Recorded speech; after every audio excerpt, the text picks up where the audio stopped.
I've seen it. I see it every day 100 times. I've written so many emails about it. It's the most annoying. It's unprofessional. Welcome to WatchMojo, and today we're counting down our picks for the top 10 funniest moments in Dave. Have you ever been on Shark Tank or anything? What's that? It's a TV show. I just re-entered society. Thanks, Kourtney Kardashian.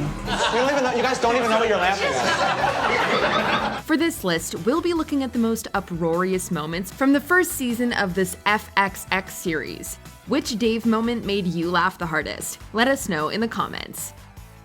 Number 10, Dave at the Urologist. Hello there, I'm Dr. Meckelbaum. I'm Dave Bird. How are you? Good to see you. So, what brings you in today? The pilot's opening scene sets a perfect tone for the awkward, unfiltered, and hilarious ride that we're in store for.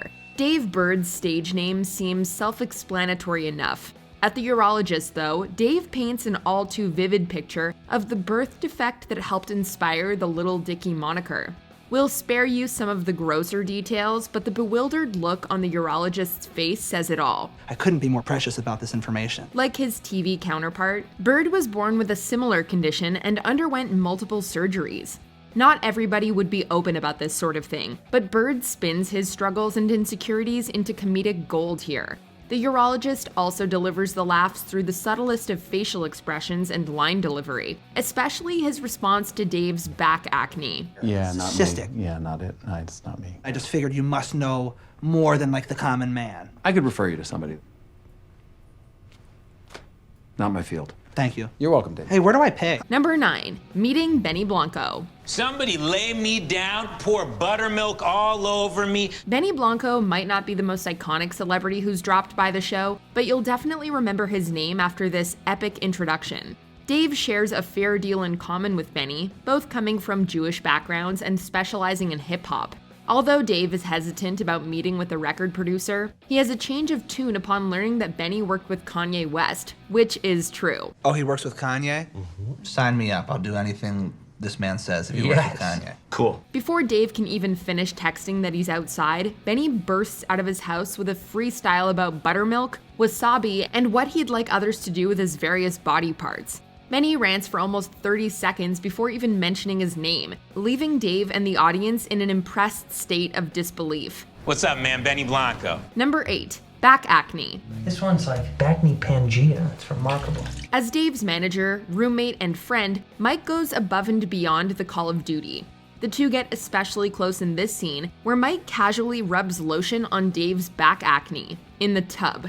It makes sense that Dave would strip down for this activity, but we're not sure why Mike took off his shirt too. I gotta tell you, man, this chemical balance is just not working out for me. I have to change up this formula because that 14% didn't work from last month. Mike takes Dave's acne as seriously as a dermatologist would, even keeping a log on his baby boy's progress. Unfortunately, Dave doesn't seem nearly as invested, setting them back by eating cheese. Have you been eating cheese? Yeah. David. I've said it to you a million times. I'm made of Parmigiano Reggiano. Yeah, no, I know, but you cannot do that. On other shows, you don't always see male platonic friends interact in such an intimate way. That's part of what makes Dave so refreshing, although Mike's level of commitment to his client is bizarrely hysterical. Number 7, running over a rabbit. Driving Allie to her sister's wedding in Napa Valley, Dave accidentally hits a rabbit. Dave isn't fazed, but Allie couldn't be more broken up. Very sad. Dave! What? With the vet off the table, Allie insists on putting the little guy out of its misery. Again? You want me to run it over twice? I'm not Suge Knight. In an oddly relatable moment, Allie attempts to direct Dave as he puts the car in reverse. This only makes matters worse, however, as Dave crushes its ears. It's screaming. Dave, just do it again! Finally, Dave charges his car at the bunny, but in a priceless bit of editing, we jump ahead to the couple back on the road. Allie is still devastated, while Dave loses himself in his music. Like the bunny, Dave and Allie's relationship endures a slow demise, and this incident marks the beginning of the end. Number 6, knock 'em dead.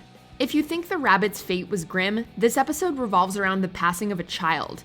Lil Dicky finds himself in an uncomfortable situation when he's asked to perform at Little John's memorial. Oh, sure. Thank you, Dave. That'd be Oh my amazing. gosh, that would mean the world to us. Dave has reservations since he's never performed live. His material is a tad risque for such a somber event, and he's sick of people comparing him to Macklemore. At every moment. And that's People love Macklemore. Emma, am I anything like Macklemore? Never met him. Well, I'm nothing like him. Couldn't be less like him. Couldn't. You're a snowflake. And I'm gonna take a shower. On top of all that, a child's memorial isn't exactly the ideal event to make a live debut. But how do you say no to two grieving parents? Unearthing the dark comedy in a tragedy, Dave ultimately sees the opportunity to bring John's loved ones some comfort. He isn't sure whether to feel relieved or rejected when Macklemore shows up, bumping his set. Hey, how's it going? Is this mine? Oh, yeah. Thank you. Blessings, brother. Number 5, Kourtney Kardashian. Dave is starstruck when Benny Blanco introduces him to Justin Bieber, who invites him to a house party. Let me think about what I had going on, and I've thought about it. There's nothing. Nothing? Yeah, I was actually just gonna pibe. Pibe. Yeah, pibe. Play it by ear. It's a new acronym that I'm trying to get off the ground. Okay. At Bieb's place, Dave manages to keep his cool when he crosses paths with Kourtney Kardashian. Butting in on Kourtney's conversation about childbirth, Dave contemplates what it would be like if he could get pregnant. To like carry life and think about like a pregnant woman, all the mass. A man actually gave birth. This sparks a chat about Thomas Beatty, a transgender man who made headlines after being artificially inseminated and giving birth to his first child. The story may be more than a decade old, but still makes for engaging banter. In the social hierarchy, it's safe to say that Kourt is higher up than Dave. Hey, let me ask you this. What's it like for your entire family to be the most famous people in the world at once together? I mean, I would rather do it with my entire family than do it alone. Right. Poignant. Yet the two hit it off in surprisingly laid-back fashion, even as they get into some pretty graphic descriptions. Number 4, wood shirts. You never know what you're gonna come across at a flea market, but a wooden shirt is among the most surreal concepts we've heard of. I have never heard of this. This is very innovative. Are these things flying off the shelves? Yeah, not quite flying. While it's impressive that the proprietor made them splinter-free, the shirts look heavy. You can't move your arms while wearing them, and we can't imagine why anyone would prefer wood over cloth. Nevertheless, Trippie Redd's nephew is drawn to the wood shirts, turning into a progressive Pinocchio, as Dave describes him. You look like if they made a new Pinocchio movie, today with all of the progressive racial casting in mind. Even after the kid falls over and struggles to get up, he desires a pair of wooden socks to go with his new look. You got any socks? In a way, it's funnier that we learn little about the craftsman, but a part of us wants to know how he re-entered society. Number 3, the next Kanye West. Dave is usually a neurotic mess, but he's at his most composed for a meeting with a label. His newfound confidence only makes his presentation sound more outlandish. Although Dave is generally seen as a comedic rapper, he wants to be taken seriously. He even goes as far as to call himself the next Kanye West, except whiter. Oh. It's a shitty reality, but white rappers sell more. Records, ticket sales. It sucks, but it's a cold, hard truth. I hate that it's true, by the way. Dave also brings visuals to the pitch, showing off his cuddly side, his physical side, and how far he's come since his awkward youth. Throw in Eminem, Zayn Malik, and you have whatever that is. I'm Dave Bird.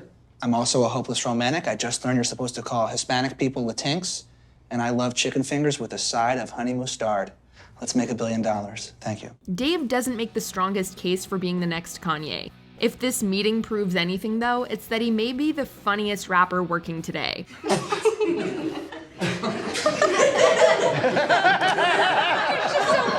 Number 2, D is for disaster, and something else. From the moment they hit the road in this episode, it's clear that Dave and Allie's relationship is headed for a big blowout. I'm very, I thought you were giving a speech and now, you're talking to, I don't know when the fourth wall broke, when you started talking to me, it's all very... I'm asking if you think if that's what that's like, people are gonna laugh. This isn't what we anticipated, however. Carrots are usually good for you, but Dave's body isn't used to vegetables of any kind. Can I spit it out or no? No, Dave. Your mother never made you eat vegetables? She said it wasn't worth ruining her own life. On a hike, Dave's digestive system turns against him. Allie underestimates how dire the situation is as Dave waddles around in panic. Oh my God. Oh my God. Look away, look away, look away. Unable to contain the storm brewing inside his pants, Dave unleashes like a chocolate fountain into the pond. Dave may not reinvent rap music, but he reinvented something that day. The only thing funnier than the scene itself is the making of footage as the crew attempts to bring as much authenticity as possible to the special effects. You ever see a man get fully rigged? Before we unveil our number one pick, here are some honorable mentions. Feces. Dave's dad reinvents feces. Actually, they drowned in their own feces. Yeah, it was an allergic reaction to the bacteria. It's feces, Don. That's what I said, feces. No. Feces. I said, feces. A personal concert intro. As per usual, Dave gives too much information. Tonight, you're gonna see one of the best rappers alive give probably the best show you've ever seen. And you're gonna love Meek Mill. But before that, enjoy us because we are on the cusp of greatness. And to be honest, I don't even know how we got here. Freestyle. Comic-Con. Cheese. What's not to like? Hey, come on, I'm a flower, let me sprout. Looking like I'm straight out of Comic-Con. Scrawny Don, hungry Ramadan. My mama wrong, she don't think I got a job, but I'ma make great cheese like Parmesan. I'm hardly on. Autotune. A sweet moment that was fun while it lasted. This weekend you're gonna dance with me. Yes, of course, I love you, but we really gotta go right now. Fine, it was fun while it lasted. Before we continue, be sure to subscribe to our channel and ring the bell to get notified about our latest videos. You have the option to be notified for occasional videos or all of them. If you're on your phone, make sure you go into your settings and switch on notifications. Number 1. Dave goes to prison. After the previous episode ended on a surprisingly sad note, we all wondered how the season finale would commence. Sir, please put on these cuffs. Wait, stop. No, this is actually happening. Sir, wait, this is unfair. Sir. I'm sorry, I swear. Sir, please hear me out. Sir, you're going to jail. This isn't at all what we expected, but the result is the show's funniest and most epic musical moment to date. This was not my first offense. Children were crying on the stand. Probably the dorks of their class. At a live show, Dave jokingly exposes a close friend of Lil Dicky's. Before Dave knows it, he's arrested, sentenced to 3 years, and struggling to survive. I try to play it cool, I'm like, back to the game. Punched in my back, thrown off the court. I'm like, I'm with the blacks. That made it worse. Smack, smack, smack. This unusually catchy rap lasts for several minutes, leaving us to wonder if what we're watching is real. As it turns out, this is just a song that Dave is pitching. You want this to be your first single? 100% yes, but like I will field any and all questions after the song's completed. There's like 6.5 minutes left. Can we just talk after the song's over, please? Have some courtesy, thank you. Dave is silenced around the same time that he gets on his knees, but we still want to hear the remaining 6 minutes. We are never putting that song out, ever. Do you agree with our picks? Check out this other recent clip from WatchMojo, and be sure to subscribe and ring the bell to be notified about our latest videos.